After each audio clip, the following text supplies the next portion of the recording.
Реализацијата на проектот на владата на ВМРО ДПМН за набавката на современа медицинска опрема во вредност над 100 милиони евра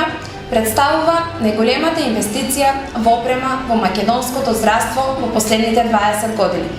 И во наредните 4 години ќе продолжиме континуирано со реализацијата на овој проект, со што ќе овозможиме подобрување на квалитетот на здравствените услуги и целокупната здравствена состојба на населението. Во наредните години интензивно ќе се продолжи со набавката и инсталирање на најсовремената опрема и едукација на кадар, а меѓу другото ќе бидат поставени апарати за компјутеризирана томографија со најмалку 16 детекторски реда во 6 општи болници во Република Македонија, меѓу кои се наоѓа и општата болница во Струмица.